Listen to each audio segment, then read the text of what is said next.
So the first line on my guide that's kind of ripped off is 1/4 of an inch. That line is 3/8 of an inch. That's a half, 5/8, 3/4, 1 inch, and 1.5 inches. So if it's not clear on yours or it's scabby and pulling off, let me know. I'll come and do a new one for you. So you'll have to learn what those look like. So this is a 1/2 inch seam allowance and 1/2 inch on a quilting ruler. Each one of these is 1/8 of an inch, so 3 of them is 3/8. 5/8 is 5 of those squares, or my easy way is 1 large square after 1/2 inch is 5/8 of an inch, and 2 squares away from the 1 inch is 3/4 of an inch. Just when I'm doing the seam allowance amounts. So the first thing will be loading bobbin.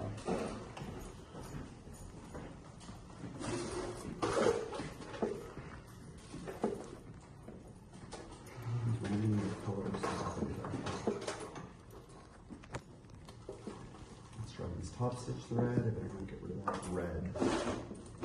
Get rid of that.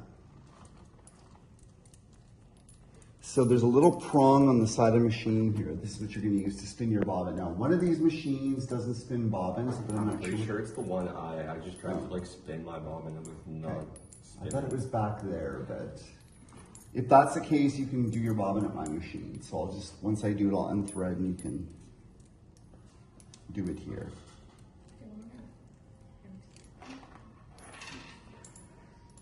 I just don't want to go fill another bobbin. Well, mind you, I use 1,000,000 black bobbins. So that goes onto there. Step 1. Then you take your thread and you've got to put it onto one of these cone stacks and you got to pass it through one of these little target holes here. It looks like a target, black and white holes. Students consistently forget to do this and they wind their bobbin and it ends up this weird ratty looking thing. They put it in the machine and then it starts jamming and you end up filling a whole bobbin that ends up having to get unwound by hand, thrown in the garbage and waste your thread. So make sure you go through there first. Then there's a hole on the side of this little spring tension guide here. You're going to go from left to right through that hole. Once you do, you're going to go back to front through the tension guide. You have to make sure you're in the guide and not in these springs on the side. And then you bring it over your bobbin and you're going to wind it around the bobbin a bunch of times to get the thread engaged. And then you're going to push this little lever forward. That's what makes the bobbin spin. You're going to hold on to the little bit of the thread that's left and you're going to put your hand in this position, not where the needle is to sew through your hand. Because I finally actually did this last year for the first time in 30 years in working in fashion. I sewed through my hand. I'll tell you the story later, but anyway, keep your hand back from it. And then you can gently step on your pedal is right here at the front of the machine and it will start to wind your bobbin. Make sure it's not caught on that stopper on your... Is it winding it? Yeah. Oh, because it's broken. And lift this pedal into the up position when you... So this is your knee lift under here. You're going to use this to lift the foot up out of the way.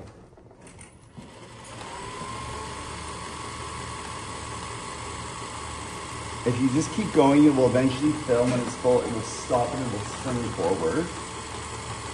But I don't want you to fill it that much because you're using other people's borrowed thread today.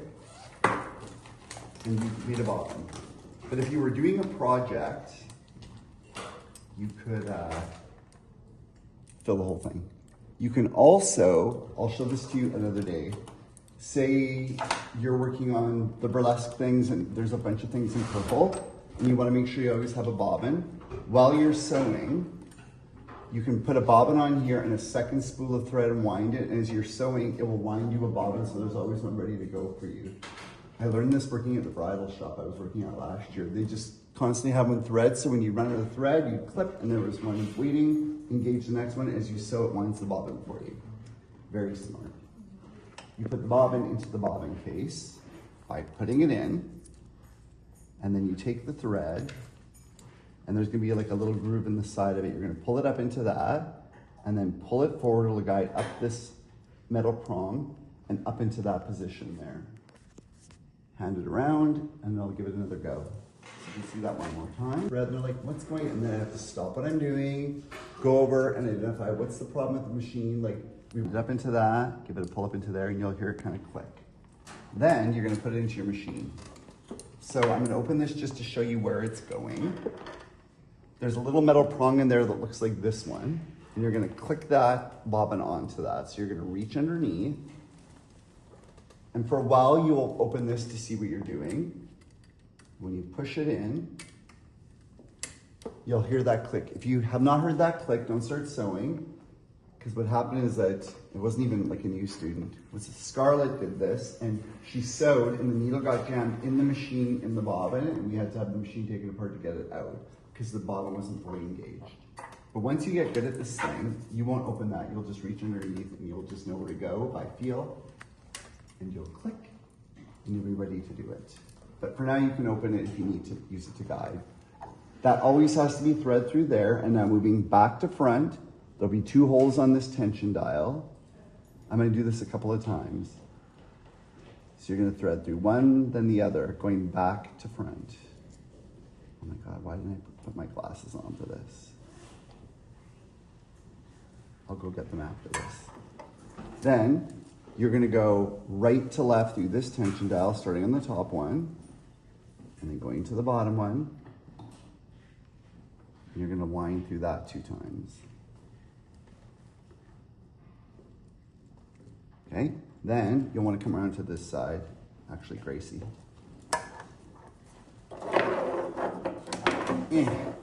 You've got another tension dial that looks exactly like that one. You have to make sure you're in the tension dial.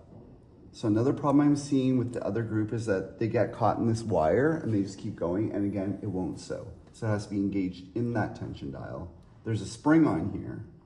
After you go through this dial, you're gonna engage through the spring, and then you're gonna go under that hook, and then behind that one, and then you're gonna go right to left through this little tension dial here.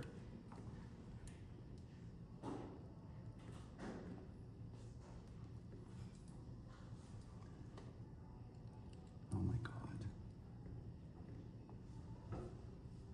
This is how blind I am now. It's so bad.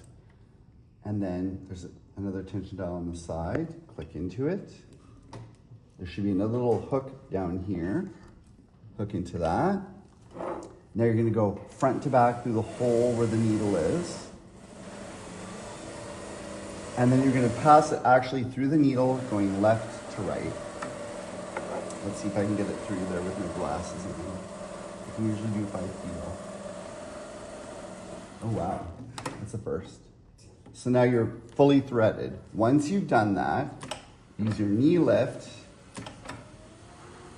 to lift this up. There is a thing on the back of this, and nothing will make me go crazy faster if I am hearing this all day long.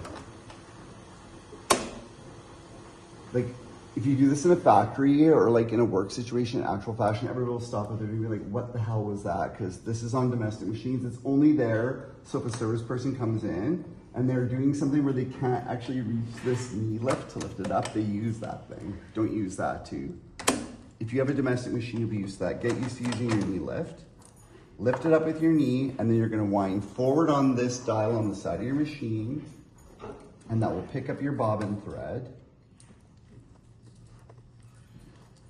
And then you're gonna move both the threads backwards away from you, and it should be engaged to sew. Can you get one of those pieces of fabric that Darius cut for us?